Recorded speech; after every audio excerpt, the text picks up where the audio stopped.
Hi friends, host Eric here, host talking with famous people, and I want to respond to this comment, which I love. This comment. This is the sort of comment that appeals to an iconoclast like myself, or somebody who wants to self-identify as an iconoclast, right? It's like that's my little ego thing I got going on. That for whatever value it is, I don't know. It's odd to probably negative value, but who cares? I don't really care that much about it, I guess. It's odd to see an intellectual making anti-evolutionary arguments because the evidence we have for it is so overwhelming. It makes me wonder if you went through a Catholic school system, because you seem to have some spiritual complexity on the idea of fides. I don't even know what that means.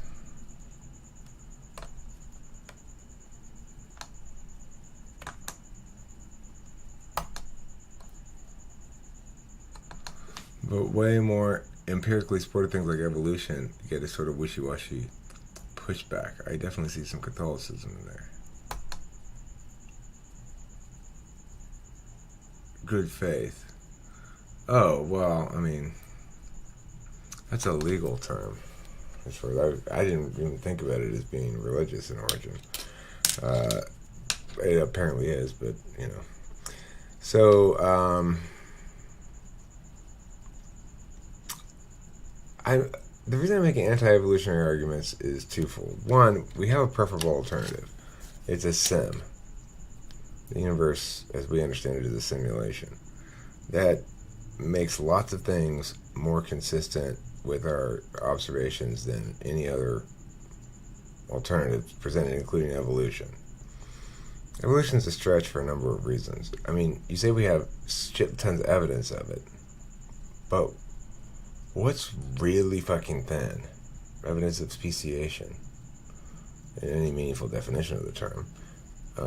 We don't see creatures evolving. If it has been 250,000 years since the Homo sapiens species originated, then at full level of complexity, we haven't really changed physically that much in the 250,000 years. Extrapolate, I mean, just do the math backwards and you'll see we don't get there.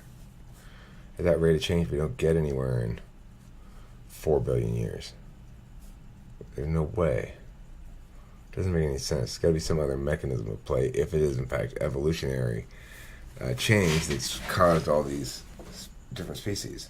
I used to believe in evolution. I just sort of accepted it like everybody else, you know?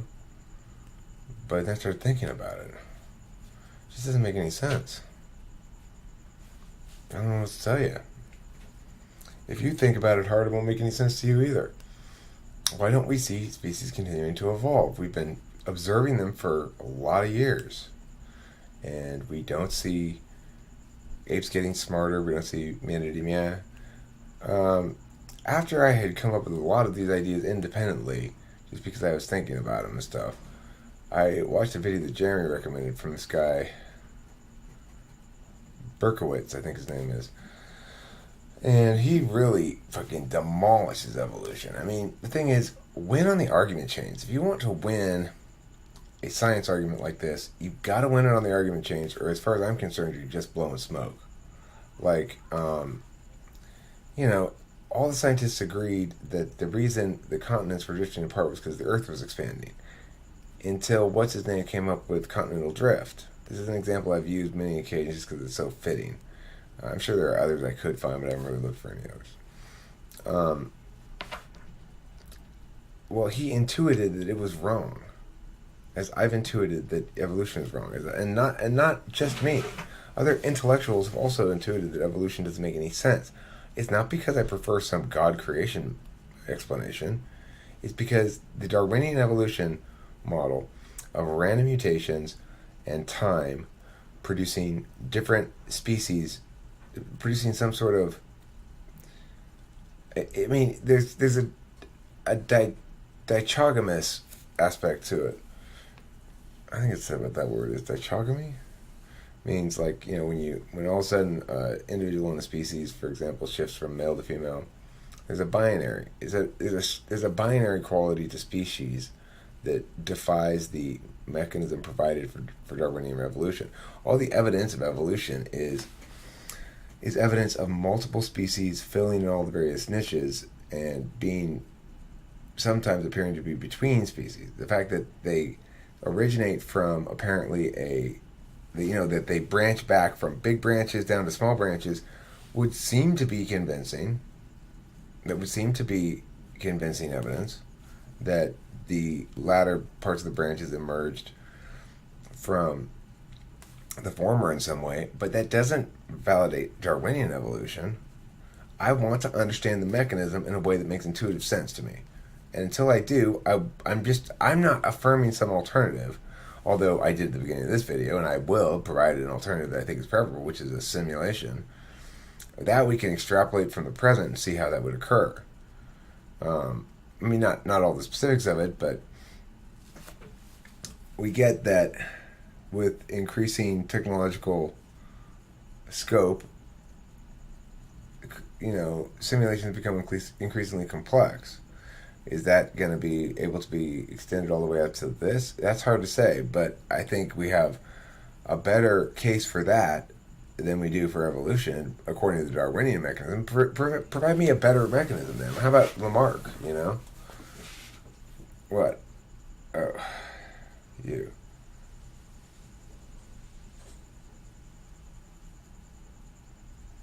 I'm here.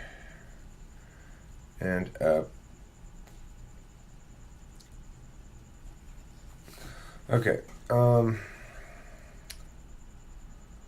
So, Lamarck said, well, the giraffe will stretch its neck longer, and so by the end of its life, it'll have a longer neck, and then its baby will be born with a longer neck than the previous generation because of that epigenetic change, I guess. He wouldn't have referred to it as such, but we'd probably refer to it as such now. I more by the Lamarckian explanation. That makes more sense. We don't have the mechanism by which it would be transferred. It certainly wouldn't be transferred by genes. It would be, or if it were, it would be some sort of, it's as though the genes know then, right? And this is the thing. The idea that somehow this two-dimensional understanding of individual versus species good, right? Like good for the species, good for the individual. There is no species to experience a good. It's just our perception of, as each as individuals, of what we think is good for the species. It's just so fucking stupid. It's like, that's a reification fallacy. The species doesn't have an interest. It's not an entity. It's not an observer. Well, once we understand that reality begins with an observer, then we can start to maybe talk about things, right? This evolutionary frame is a joke. It's an absolute fucking joke if you think about it. You can't simulate that shit, can you? If you just put random mutations in a trillion years and natural selection, you think that's going to produce whatever? Have we seen a lot of good positive mutations in the world? You go like, oh, another report today. Homie's got laser penis, like I said in the other video. Homie's got perfect pitch. Is perfect pitch a mutation? If so, it's just random, and that's why it's not really advantageous in any meaningful sense, or it's as though attentional manners evolved into niches themselves. Because I do believe there's a metaphysical evolution occurring that we're all undergoing, and we can document and we can note where we have better understanding now than we used to. We're smarter now than we used to be.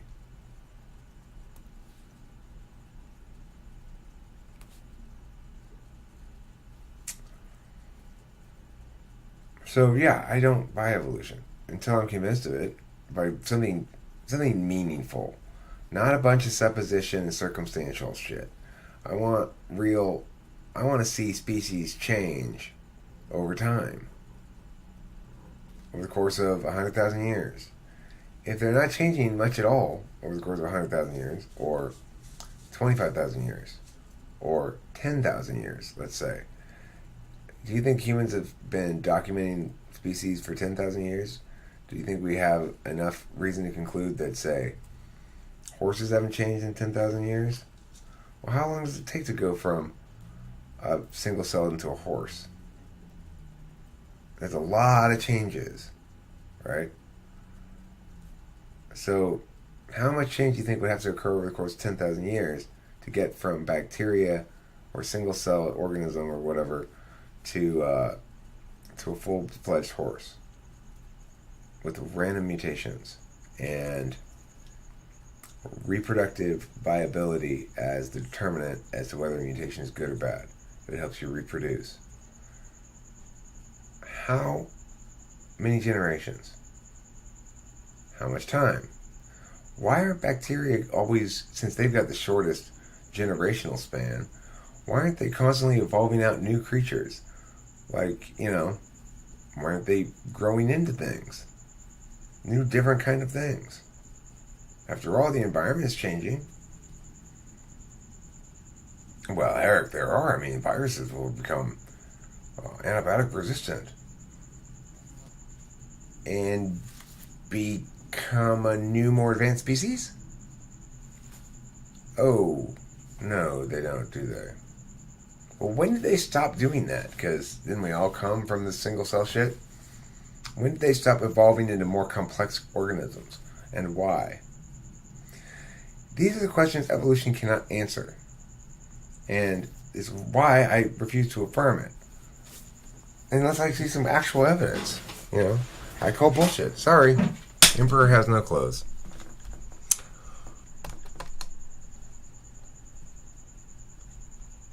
Yeah, I was raised by atheists. I have great parents, and they love me very much, and they hated Christians so much.